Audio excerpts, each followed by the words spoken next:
Previously, in part 1 of my Puffin in Paradise video, I went from Tinalt to the Treshnish Isles on my 4-metre inflatable boat, anchored off Lunga to see the puffins which nest in burrows in the island between April and August. I then went to Gometra to camp up for the night in a lovely meadow crawling with ticks. I survived the night although I didn't sleep well. Then I woke to a lovely calm morning. The tent was wet with condensation, so I decided to have a quick coffee, then go to the island of Staffa to see Fingal's cave. Then return for breakfast and dismantle camp. That would give the tent time to dry off in the morning sun. Staffa is only 3 miles across the silk smooth sea from my campsite for the night, so it didn't take long to get there. I manoeuvred the boat into position so I could reverse into Fingal's cave, as there was a slight swell running and the low, bright morning sun made seeing difficult, but I eased into the dark recess with ease.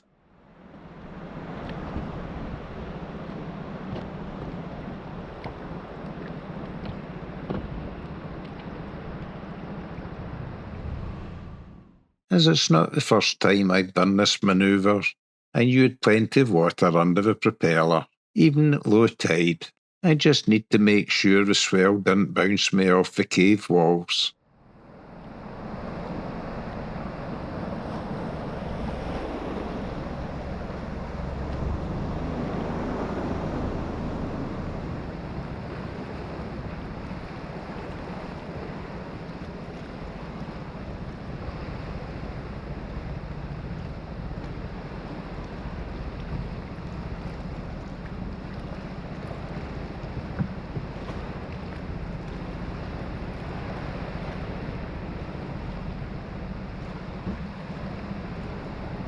Unfortunately, my main camera lens steamed up a little after a night in the hot, humid tent, then meeting the cool air inside Fingal's cave. But you can hopefully get the idea of what it's like in this world-famous cave, and also the care required to enter it, even in a flat calm if there is swell running. The rocks at the entrance would easily tear inflatable tubes if I made an error manoeuvring.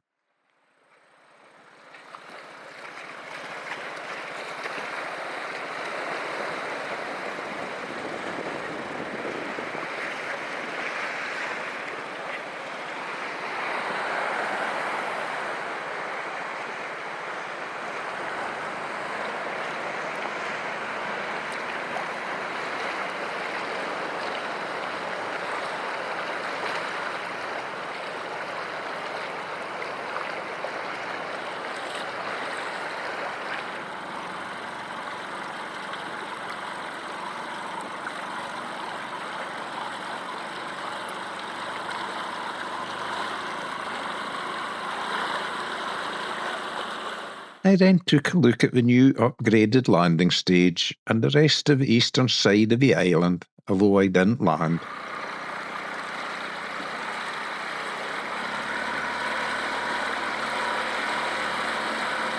I believe the interesting formation of hexagonal-shaped columns of rock happened years ago when molten lava is suddenly cooled as it meets water.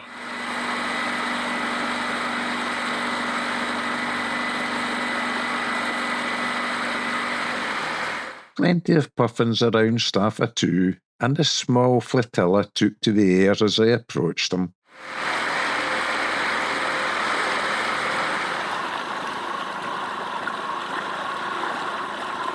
There are several caves on the northeastern tip of the island, but they don't get the attention Fingal's cave gets, so I happily headed back to Gometra for breakfast and to pack up camp.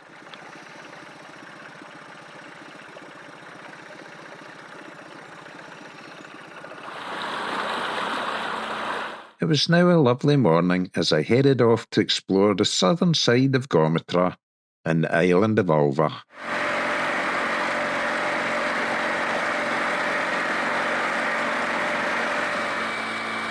This was once the main harbour area of Gometra, and probably still is, but there are only a handful of folk living in the island nowadays. This yacht is moored in the sheltered channel between Gometra and Ulva, which further up dries out at low tide. Out to sea is an island called Little Colonsay, and there's not much of interest on it for me, so I passed it by. I did stop to admire the sandy beaches at Barn and Ulva. It's a popular camp spot for kayakers, but it's not any use to me at low tide in the evening.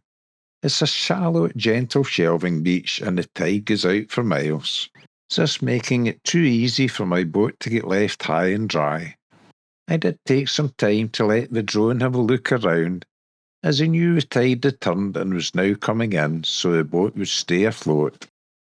The grass is much shorter at this location than where I camped overnight, so possibly fewer ticks too.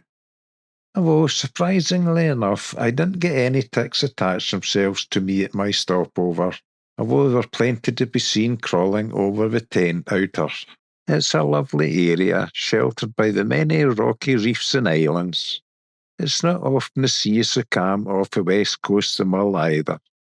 A heat haze hid the Mull mainland and its wilderness coastline.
I was tempted to pitch a tent and spend the night here, despite the tide going out for miles and risking the boat getting left high and dry, as it's such a lovely location. However, I decided to push on as I had just as nice a location in mind for my next campsite.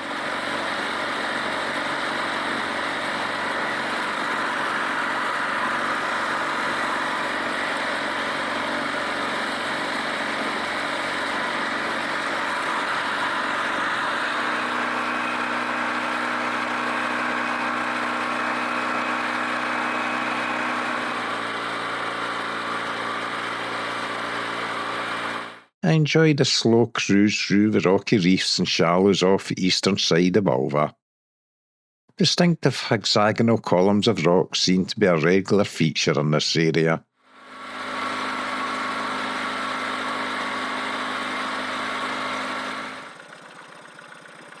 I wondered what this creature was, floating gently on the water's surface. I wondered if it was a sunfish, then noticed its blowhole, so knew it was a porpoise. It was that busy feeding it didn't notice me.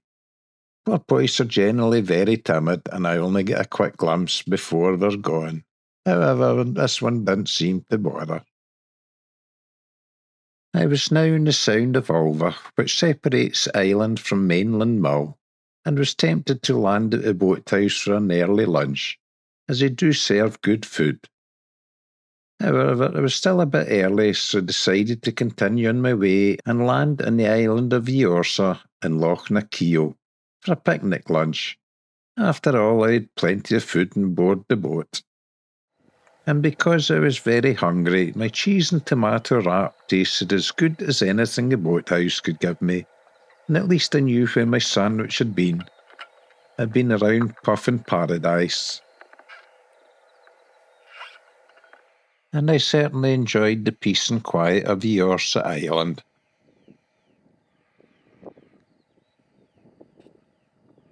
Refreshed, relaxed and relieved, I then jumped back in the boat and started heading for the highlight of my day, a trip along Mull's wilderness coastline, only accessible from the sea. But before getting there, I had to negotiate the rocky shallows that separate Inchkenneth Island from the mainland, which requires a lot of care to avoid sunken rocks.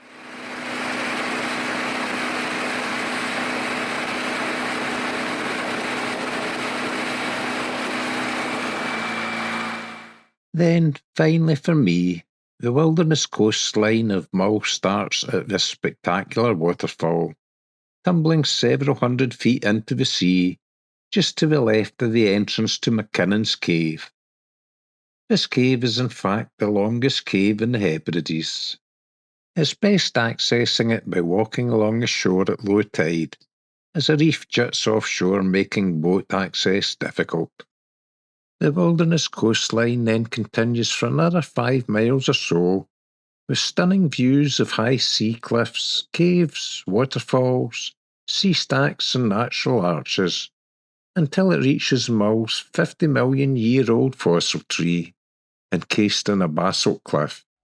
There follows some of the highlights of this amazing coastline.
Now past the fossil tree, I knew I'd seen the best of Mull's wilderness coastline, and as it was now clouding over and threatening to rain, I headed for a lovely sheltered bay lined with sandy shores on the Ross of Mull, where I planned to camp overnight. The Ross of Mull, which is the island's most southwesterly tip, has many lovely sandy bays, the best known being Balfour's Bay, which features in R.L. Stevenson's classic novel Kidnapped.